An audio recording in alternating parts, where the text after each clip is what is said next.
guys, welcome to another episode of JDM Masters Raw, like sushi. We're here today at a shop called 5 Star Technical Dealer, and what you see behind me are a lot of classic 80s cars, so let's go have a look.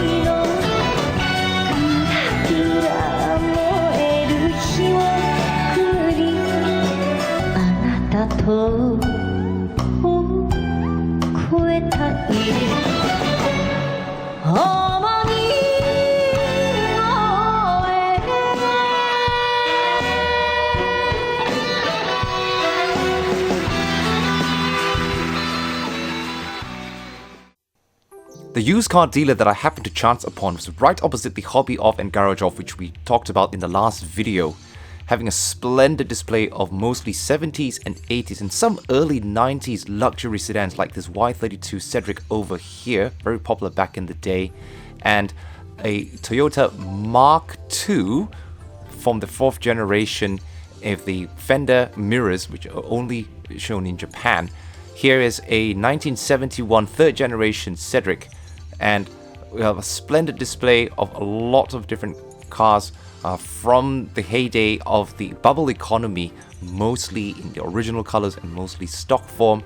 Some of them have been loaded with wheels in the past from previous owners, but we can see there's just this huge collection, the car park from the roads, just having this great display of all of these cars that were probably not remembered as much as modern 90s cars. And over here we have the 5th generation Nissan Skyline from 1977, known as the C210, but also more affectionately by fans as the Skyline Japan, as how the Nissan marketers called it. It featured various L-type engines from 2 litre to 2.8, but this car gained popularity in that time from a police drama called Seibu Keisatsu, which ran for 5 years, 250 episodes, and this was the car that skyrocketed the popular series of tough guy action dramas, over-the-top car chases, shooting action. In fact, one interesting thing about the drama is that they used mainly Nissan cars for the police cars, and the hero Daimon uses a modified GTE 2000 turbo, which was quite revolutionary at that time. And even though the budget and the production used and destroyed many cars and also caused a lot of explosions on buildings, and different types of vehicles were used, not many of the staff members actually were injured or died during this production, and it ran for very many episodes. Looking back at the shop, the building is very clean, and also we can see some other interesting cars like this Cedric here, and different Gloria Brohams, and a very interesting Nissan Leopard, a 2-door coupe with the VG engine.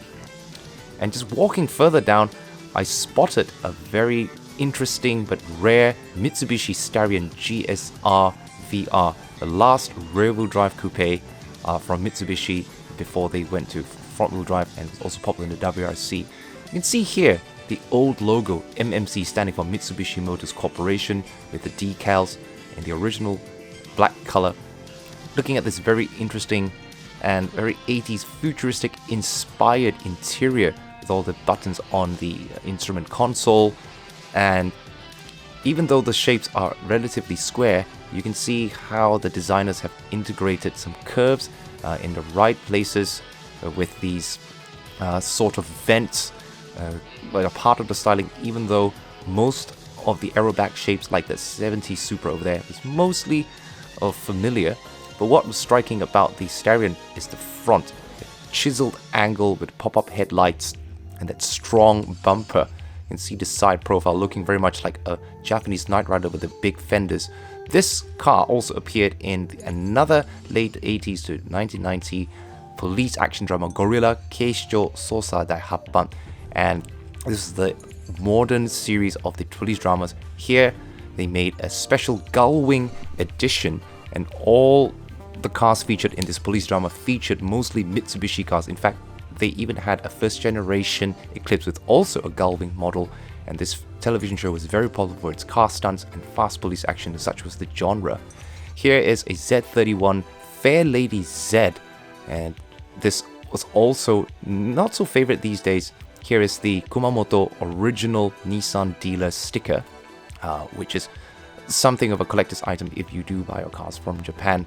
The straight tail lights with the embossed Nissan logo on the tailgate opener, and it's looking very beautiful.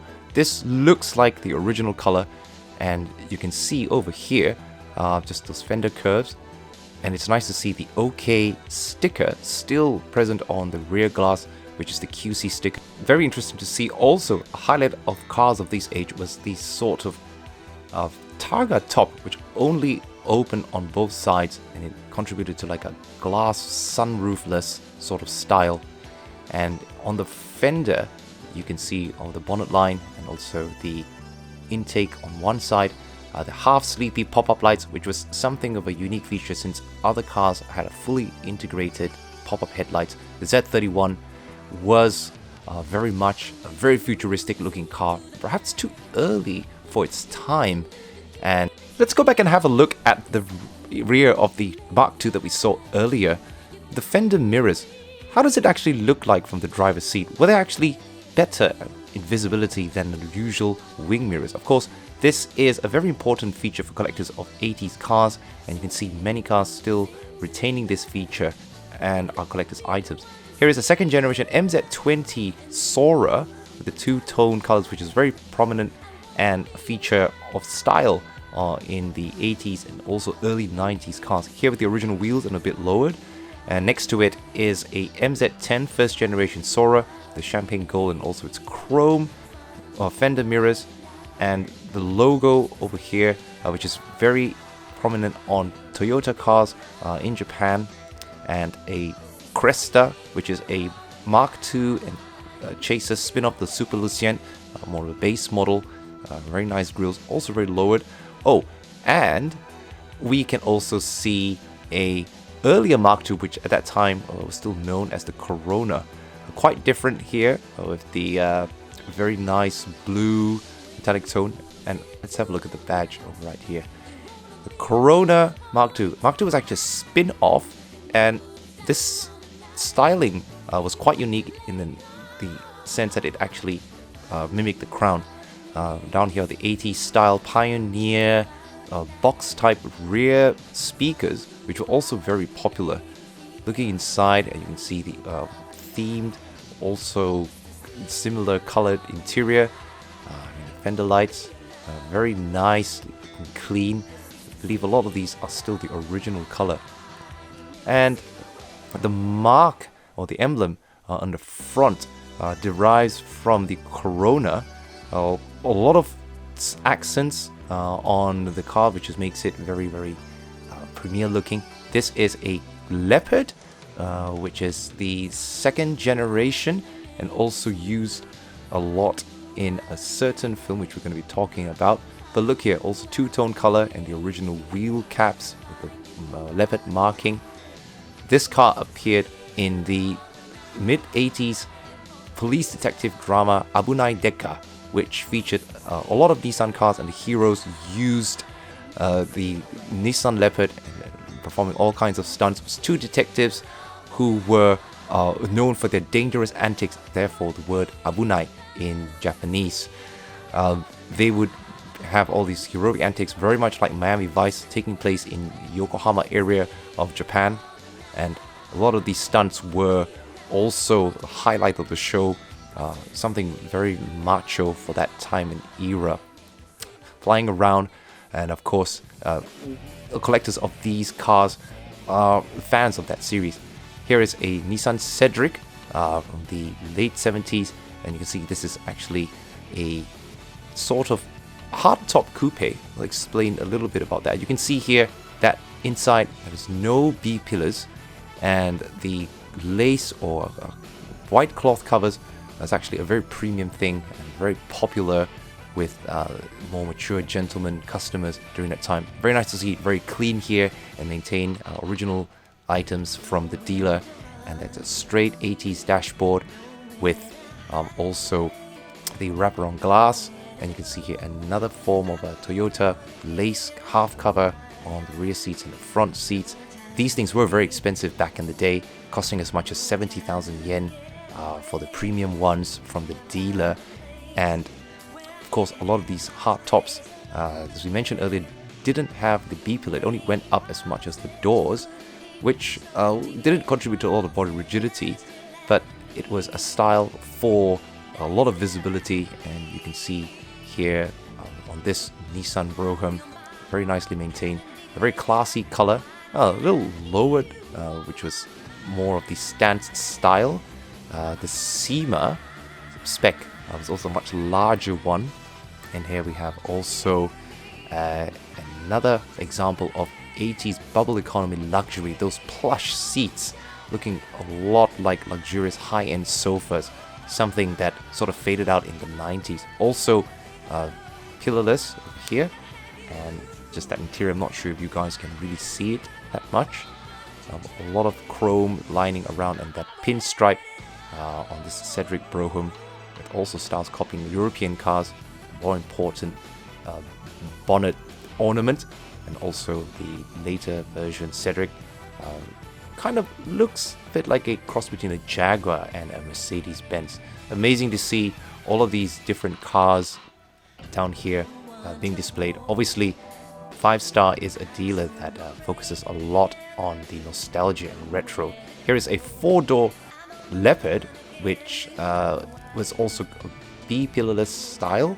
And looking at the interior, also you can see the different kinds of fabrics being used. A lot of bubble economy money was used to design, of course, the rear 3/4 glass being quite unique for a 4-door sedan. And you can see here from the rear style, these interesting vents. I think these rear spoilers are actually aftermarket, following very much like the Kaido style racer. The Corona next to that. But also I noticed how there's actually a 3-tone, very nice leopard ornament emblem on the side of the bumper. Looking here also at the Grande, very nice to see the JDM models having emblems on various parts of the car. It really gives it that identity. Now a lot of these cars obviously might have leak issues in the seals, which would make them very difficult to replace, but the shop here says that they can actually replace most of them. Now this is very, very nice. The Toyota Soarer, we can see here the 3-liter with the very expensive looking limited GT emblem, and this interesting rear ornament. Behind that sits the key, also very high price and cost a lot of money to make at that time. This is before Toyota had the T-mark, only the Toyota emblem in words here. The square style, and also Technique's rear speaker, and the Toyota Thames electronic modulated suspension. A lot of technology that Toyota featured in their top-end models, of course, the Soarer and the Crown. Looking at the side here, you can see choice of deep dish wheels, looking very matching to the generation of these cars. Another QC mark OK, which a lot of cars these days lack. And you can see here the chrome lining on the doors and the windows, which went missing from mid-90s cars. Now, the one good thing about 5-Star Technical Dealer is that they also do maintenance and semi-restoration for these 80s cars when customers do buy them. Because a lot of the mechanics these days in dealers are not able to repair old EFI systems, even to change a timing belt or know how to deal with these older cars. Of course, they train in various different ways. A lot of the mechanics here are veterans who have been servicing these cars throughout their career. Shop here, 5-Star, uses them. They're always very busy. You can see in the workshop behind me, they're working round the clock. Many enthusiasts in Japan who actually want to look at these 80s cars now have the option of coming to this shop.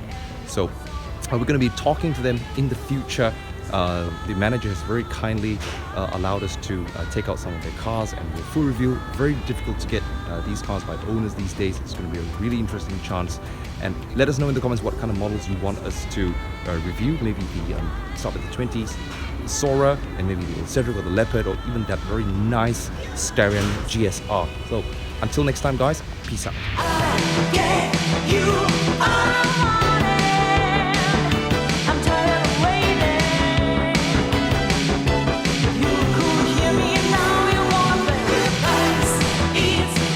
Abra,